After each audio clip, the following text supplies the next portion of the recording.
Okay, I might regret this. For the next 7 days, I'm challenging myself to read 100 pages every single day. That's 700 pages in a week. No audiobooks, no shortcuts, just me, paper, and willpower. I've always wanted to read more, but between procrastination, scrolling, and life, it never really sticks. So this week I'm going all in and I'm bringing you with me. Will I finally become one of those read 50 books a year people? Or will I burn out by day 2? Let's find out. Before diving in, here are the 3 books I will be reading this week and why I chose them. First up is The Many Lives of Mama Love, a memoir by Lara Hardin. She went from being a suburban soccer mom to a convicted felon battling addiction to a best-selling ghostwriter for celebrities. I'm curious to see how a life can fall apart and be rebuilt in such unexpected ways. Next, we are heading to 1930s Berlin with Madonna in a Fur Coat by Sabahattin Ali. This book is often called a quiet masterpiece, a Turkish classic about a lonely man and a mysterious woman wrapped in longing and unspoken love. I've heard it's heartbreaking in the most beautiful way, and I'm ready for it to emotionally ruin me. Just a little. And finally, Small Boat by Vincent Delecroix, a philosophical poetic story about solitude, exile, and the meaning of love and freedom. This one is a bit more abstract, and honestly, I have no idea what to expect. But I wanted something that would challenge me a little and slow me down. This feels like the kind of book you underline quietly while staring out a window. 3 very different books. Mine more romance and philosophy. Let's see what 700 pages of humanity, heartbreak, and hope can do in 7 days. Alright, day 1. I'm feeling motivated, slightly overconfident, and fully caffeinated. Today I'm starting with The Many Lives of Mama Love by Lara Hardin. I figured I'd kick things off with the memoir. Yesterday I did my reading wrap-up video, and after that I had some free time. So I started reading a little bit. I'm currently on page 8 of the book. I'm planning to continue reading today. See you later.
I'm currently on page 46 of The Many Lives of Mama Love. The writing feels incredibly raw and honest. Lara shares how her addiction to drugs took over her life. She was stealing credit cards just to pay for hotel rooms because her house didn't have power. All her money was going to drugs.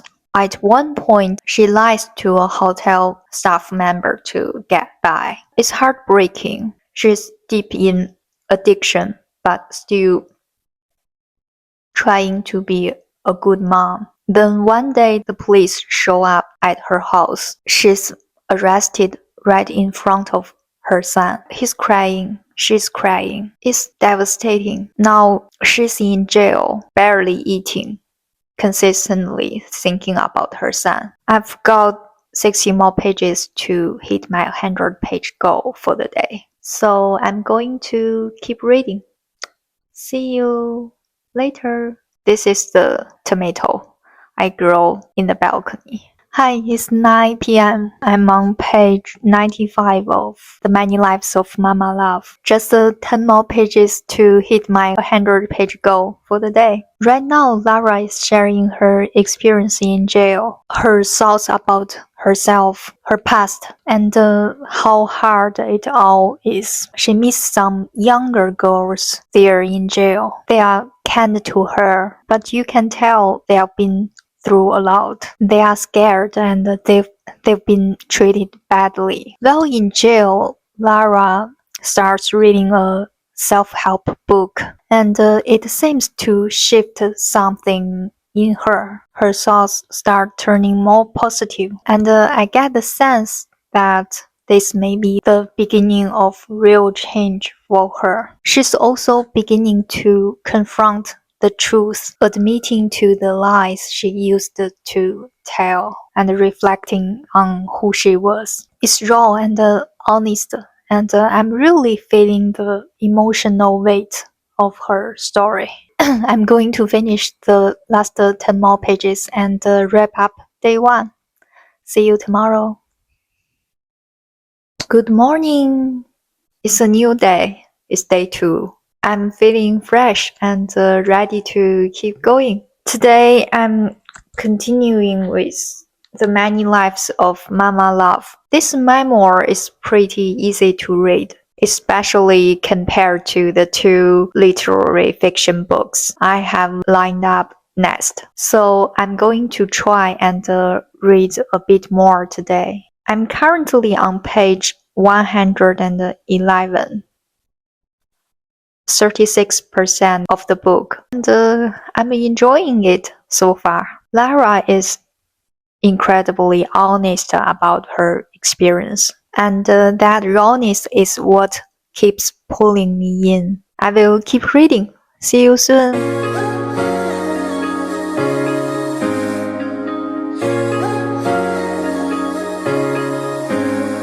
I just finished reading 100 pages today.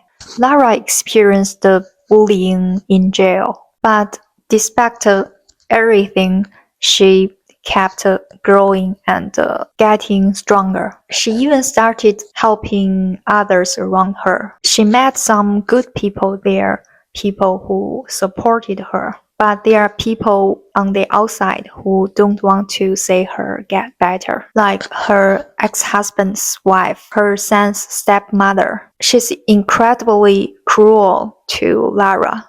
We all go through difficult times, but Lara's journey has been especially tough. Every time she gets knocked down, I find myself wondering how she manages to get herself back up. But somehow she does. And I'm so happy to see her becoming a better version of herself. I will probably read a few pages more before bed.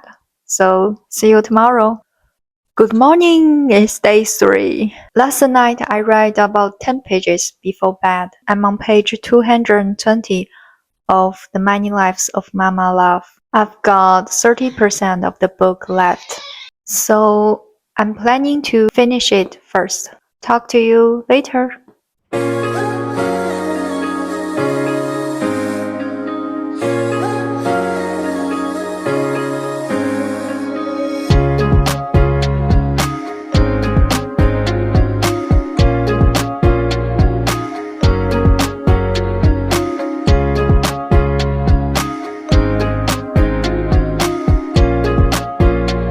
I finished The Many Lives of Mama Love. It's such a powerful memoir. Lara becomes a best-selling author and co-author, and ultimately a better version of herself. I hope we can all get strength from her journey and always find the courage to face our own challenges and rise again. No matter what we are going through, love more and show compassion to others. So that's the first book done. Now I'm starting the next one, Madonna in a Fur Coat. See you soon. Good morning. This is day 4. Yesterday, I read 20 pages of Madonna in a Fur Coat. The story is told from a man who recently lost his job. Through a friend, he got a new position at a company. There, he met another man who catches his interest. The man works like a machine, very quiet,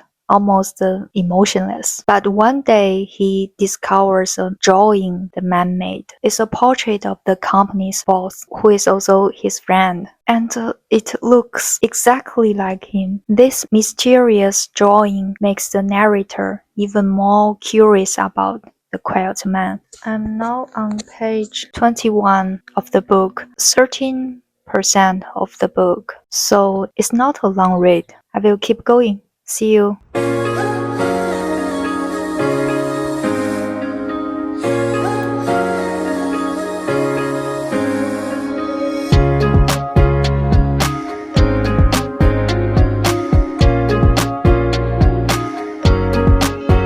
Good morning, it's day 5. Yesterday I didn't manage to finish 100 pages, but I did write 77 pages of Madonna in a Fur Coat. I'm now on page 97.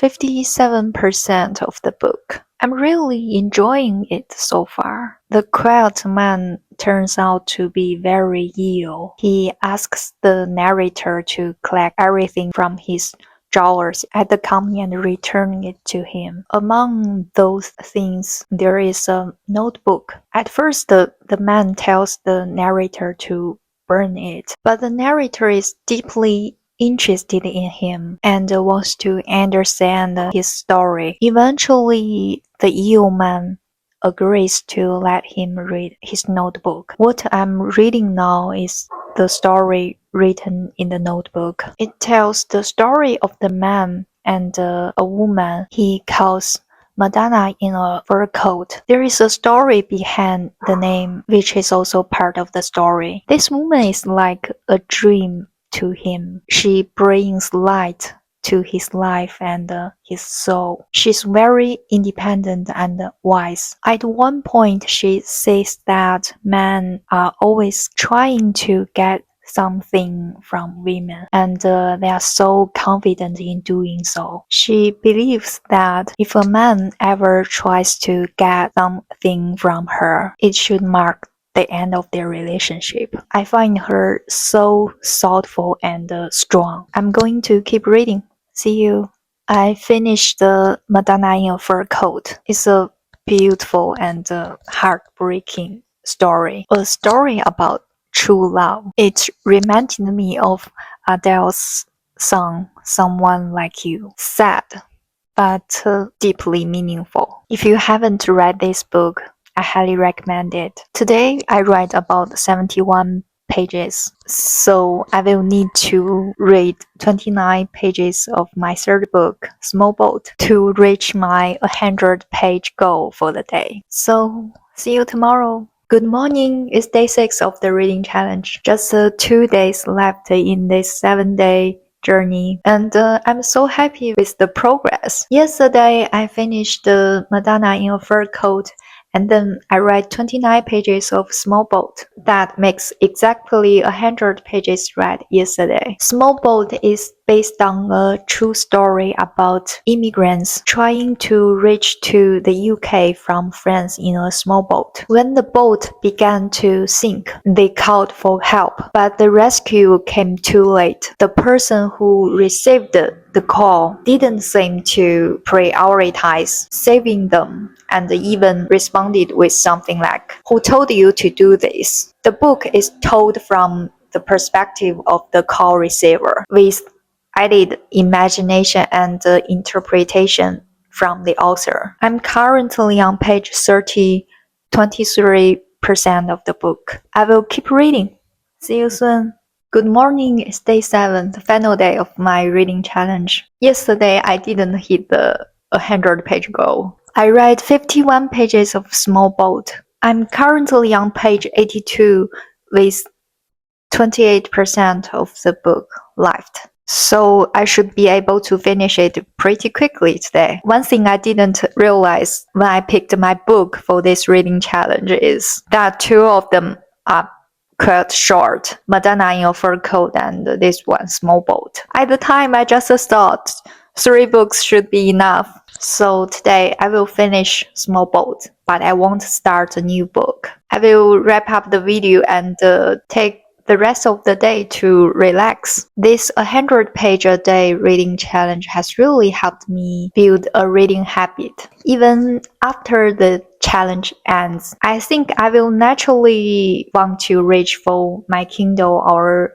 a book whenever I have free time. It's helped me read more consistently and made reading feel like a natural part of my daily life. As for Small Boat, I've finished the first 2 parts of the book. The first part is a conversation between an investigator and a call receiver. The investigator is trying to convince the call receiver that she is responsible for the failure to rescue that group of immigrants, that is her fault and a reflection of her inhumanity. But the call receiver challenges this idea, asking difficult questions about responsibility and humanity. Is philosophical and really makes you think. The second part describes the journey the immigrants took from the shore to their eventually tragic death. Now I'm on the third part. I will finish it first.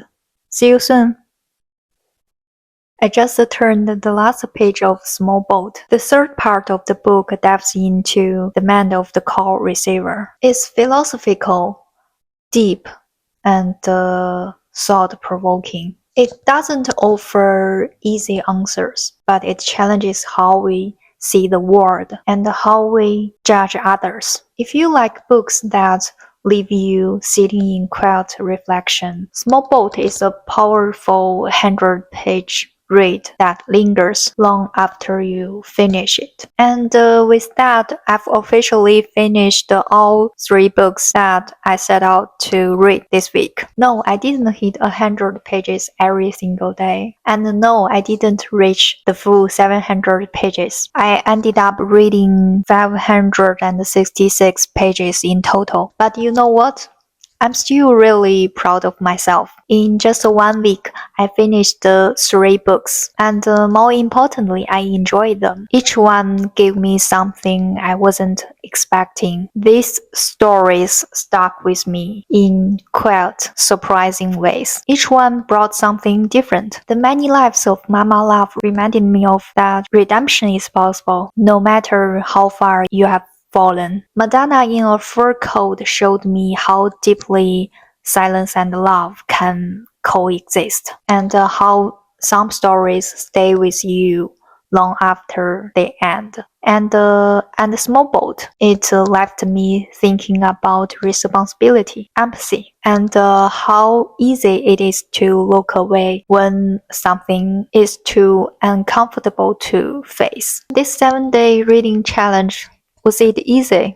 No. There were nights when I wanted to skip. Days when 100 pages felt like 1,000, but I stuck with it. And by showing up every day, I didn't just finish 3 books. I revered something in my brain. Reading feels like second nature now, like brushing my teeth. I want to say it again. This challenge reminded me that reading doesn't have to be perfect to be meaningful. Progress isn't always linear, and showing up consistently, even imperfectly, still counts. Thank you for coming along for the ride. If you have been thinking about doing your own reading challenge, this is your sign. See you in the next one.